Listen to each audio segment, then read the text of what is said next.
5 seconds. Start.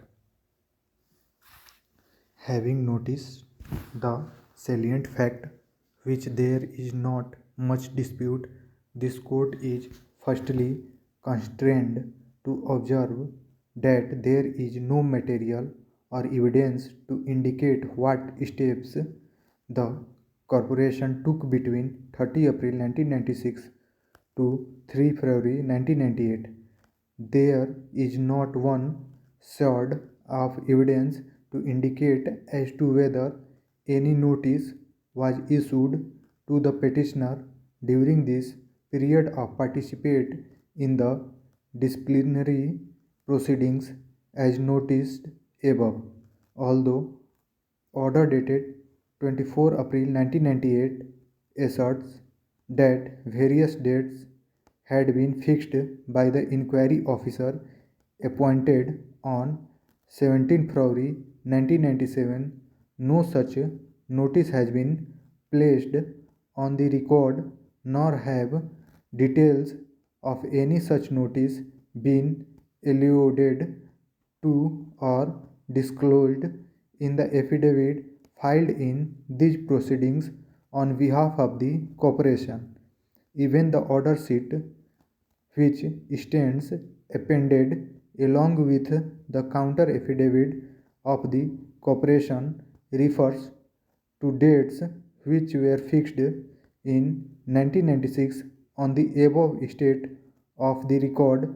The submission of the learned counsel for the petitioner that the disciplinary proceeding were revived only in 1998 after a long spell of unexplained silence and inaction appears to have forced on 17 February 1998. The corporation, although being fully aware of the pendency of the disciplinary proceeding, proceeded to pass an order holding that the petitioner would be treated to have retired from service with effect from 31 January 1998.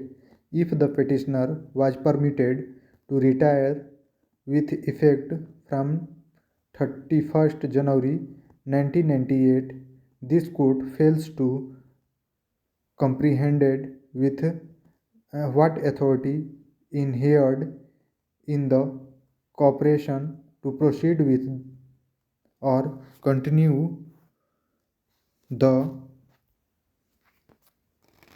disciplinary proceedings or to inflict any punishment under the petitioner.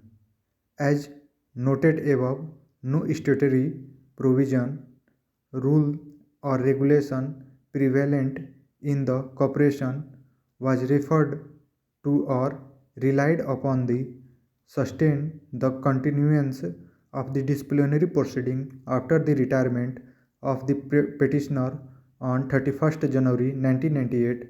Once the petitioner had retired from service, no authority vested in the corporation to continue with the disciplinary proceedings which had been initiated against the petitioner.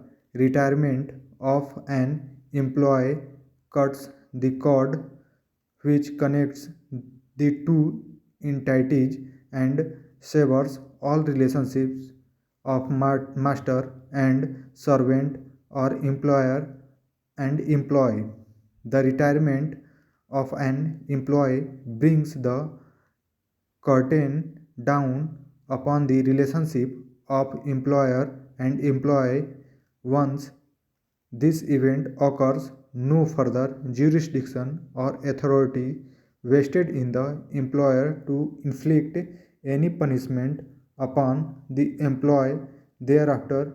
Even otherwise, the following facts also need to be highlighted. Admittedly, the inquiry report was submitted on 19 February 1998. A reading of the said report, which stands appended as Annexure 14, clearly shows that the inquiry officer has not recorded his satisfaction in respect of the guilt of the petitioner on the basis of any material or evidence on record. The only conclusion recorded by the inquiry officer is that since the petitioner did not cooperate with the disciplinary proceedings and that from his conduct it is clear that he does not want the proceedings to be concluded, he had no option but to record a finding that the charges stand proved.